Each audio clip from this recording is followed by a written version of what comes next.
Hello दोस्तों, कैसे हैं आप सभी लोग। आई होप आप सभी बहुत बढ़िया होंगे। मैं के आर सैनी के आर एजुकेशन पे आप सभी का स्वागत करता हूं। दोस्तों, डीए और डीआर के रिगार्डिंग लेटेस्ट अपडेट आ चुका है और श्रम मंत्रालय की रिपोर्ट आ गई है। एआईसीपीएन के जो सितंबर माह के आंकड़े हैं वो आ गए हैं, all India consumer price index. इसी के आधार पर जो है सरकार डीए का निर्धारण करती है। और दोस्तों, यहाँ पे आंकड़े जो है बेहद चौंकाने वाले हैं। ऐसे में डीए का जो अपन मान रहे थे कि 1 जनवरी 2024 से डीए 50% का आंकड़ा यहाँ पे छू लेगा, तो क्या अब जो है इस रिपोर्ट के बाद में संभावित हो पाएगा। और यहाँ पे आंकड़ों में भारी गिरावट क्यों आई है, ऐसा क्यों हुआ है, वो भी अपन देखेंगे। वीडियो जो है लास्ट तक जरूर देखिएगा, बहुत इंफॉर्मेटिव होने वाला है। डीए यहाँ पे जो है 50% के करीब जो है यहाँ पे पहुँच पाएगा या नहीं पहुँच पाएगा, ये मोटी बात है। वो सारे कुछ जो है डीए का सारा कुछ निर्धारण इन्हीं रिपोर्ट्स के आधार पर होता है। मैं आपको सबसे पहले रिपोर्ट दिखा देता हूँ कि उसमें क्या कुछ है। दोस्तों, स्क्रीन पे आपको जो रिपोर्ट दिख रही होगी लेबर ब्यूरो की, और ये जो है आपको 31 अक्टूबर 2023 को रिलीज हुई है और सितंबर माह की ये रिपोर्ट है। दोस्तों, आगे बढ़ने से पहले आप सभी लोगों को जैसे कि पता होगा, यहाँ पे डीए साल में 2 बार बढ़ता है। और आपका जो जनवरी में डीए बढ़ता है वो आपकी बढ़ता है जुलाई से लेकर दिसंबर तक की जो रिपोर्ट होती है 6 महीने की, उसके आधार पे। और जुलाई में जो डीए बढ़ता है वो होता है जनवरी से लेकर जून तक की जो इंडेक्स के आंकड़े होते हैं, ये एआईसीपीएन के आंकड़े, उसके आधार पे आपका डीए की निर्धारण होता है। उसी के आधार पर सरकार डीए की घोषणा करती है। ये रिपोर्ट है, इसी के आधार पर सारा कुछ होगा। मैं आपको पीछे भी सारे कुछ इन रिपोर्ट के आधार पर बताऊंगा कि डीए का जो है निर्धारण कैसे होता है डीए कैलकुलेटर के माध्यम से। सबसे पहले अपन जो है आप इस रिपोर्ट देख लेते हैं। और आप सभी लोगों को पता होगा कि ये 6 महीने की रिपोर्ट, यहाँ पे सभी जो 6 महीने की रिपोर्ट है इंडिविजुअल आती है। और ये सितंबर माह की जो रिपोर्ट आई है अक्टूबर में लास्ट में आई है, तो अक्टूबर की जो रिपोर्ट आएगी वो आपके नवंबर लास्ट में आएगी, नहीं 1 महीने लेट ये रिपोर्ट यहाँ पे आती है। देखिए, यहाँ पे दोनों में कंपेयर कर लेते हैं अगस्त की और सितंबर की जो रिपोर्ट आई है उसमें। अगस्त में आंकड़े थे 139.2 और अभी जो है 137.5, यानी कि 1.7 जो है अंकों की इसमें कमी हुई है। और ये जो है एक तरह से भारी गिरावट है, इतनी जनरली होती नहीं है। गिरावट अगर होती भी है तो 0.5 की, 0.1, 0.23 ऐसे कुछ गिरावट होती है। ऐसे इतने बड़े आंकड़ों में कमी यहाँ पे नहीं होती है। जैसा कि दोस्तों यहाँ पे पीछे आपका जुलाई की रिपोर्ट आ चुकी है, जून की सॉरी जुलाई की रिपोर्ट आ चुकी है और अगस्त की रिपोर्ट यहाँ पे आ सकी है और सितंबर की माह की यहाँ पे आ गई है। देखिए, यहाँ पे जून से लेकर जुलाई तक के जो आंकड़े थे उसमें 3.3 अंकों की बढ़ोतरी हुई थी, यानी 136 पॉइंट कुछ था, यहाँ पे 139.7 हो गया था। और फिर जो है यहाँ पे 0.5 की कमी हुई थी और 0.5 की कमी होने से यहाँ पे 139.2 पे आ गया था आंकड़ा।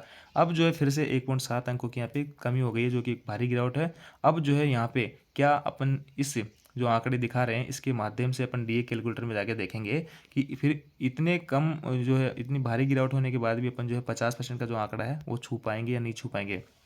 देखिए दोस्तों, इसमें होता क्या है, ये गिरावट इस बार हुई है सितंबर में। ये गिरावट आपका महंगाई के हिसाब से होती है। इस रिपोर्ट के आधार पर ये कहना है कि अगस्त में जो महंगाई थी वो सितंबर माह से ज़्यादा थी, यानी सितंबर माह में महंगाई कुछ कम हुई है। इसका रीज़न अपनी एक मान सकते हैं कि मोदी जी ने जो है सिलेंडर वगैरह कुछ दाम यहाँ पे कम किए थे, उस आधार पे यहाँ पे जो आंकड़ा है ये इसमें गिरावट हुई है।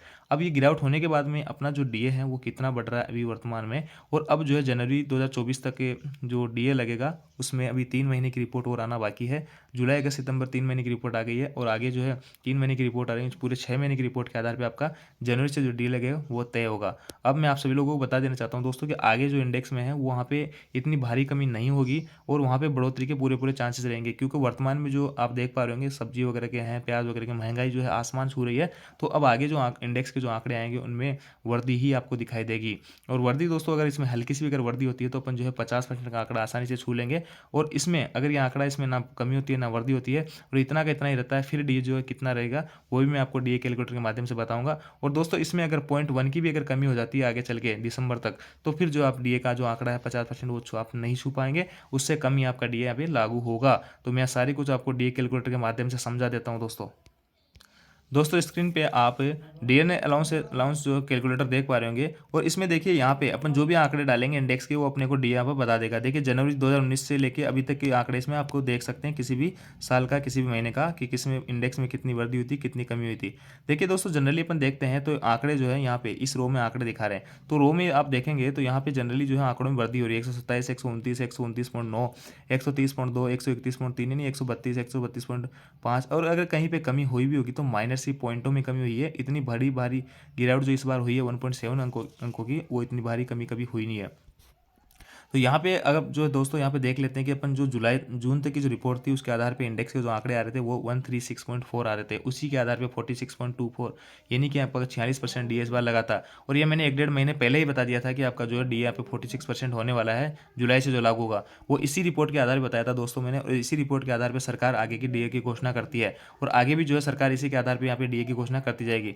देखिए जुलाई से में जो है आंकड़े 139.7 आए थे, तो उसके आधार पे 47% हो गया था। अगस्त के आंकड़े यहाँ पे 47.97 हो गया था, और आपका सितंबर का जो आंकड़ा है वो अभी आप देख रहे होंगे 137.5, इसमें 1.7 अंकों की कमी हुई थी, और वो कमी यहाँ पे, तो यहाँ पे सितंबर के आंकड़े जब यहाँ पे देखिए अपडेट हो गए हैं 137.5। तो अब एक मजेदार बात देखिए, यहाँ पे इंडेक्स के आंकड़ों में जो है भारी गिरावट होती जा रही है, लेकिन फिर भी जो है डीए में यहाँ पे वृद्धि होती जा रही है। अब दोस्तों मैं मान लिया कि यहाँ पे आगे अक्टूबर, नवंबर, दिसंबर की जो 3 महीने की रिपोर्ट आनी है उसमें ना कोई कमी होती है ना कोई वृद्धि होती है, मैंने तीनों महीनों की रिपोर्ट यहाँ पे डाली है, तो फिर भी जो आंकड़ा 49.93 यानी 50% के करीब यहाँ पे पहुंच जाता है। अब इसमें हल्की सी माइनर सी भी अगर वृद्धि होती है इस आंकड़ों में, तो फिर आपका जो है 50% प्लस डी यहाँ पे आप आराम से हो जाएगा।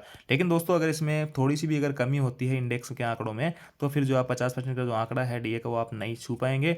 और यहाँ पे लेकिन मैं उम्मीद करता हूँ पूरी 99% कि अभी जो आंकड़े बढ़े वो आएंगे अगले महीनों में, उनमें बढ़ोतरी होकर आएगी, क्योंकि महंगाई जो है एकदम चरम सीमा पे है, और कुछ ना कुछ पॉइंटों की यहाँ पे वृद्धि होगी, और थोड़ी सी भी अगर इसमें वृद्धि होती है तो आंकड़ा आपका 50% के पार डी का यहाँ पे चला जाएगा।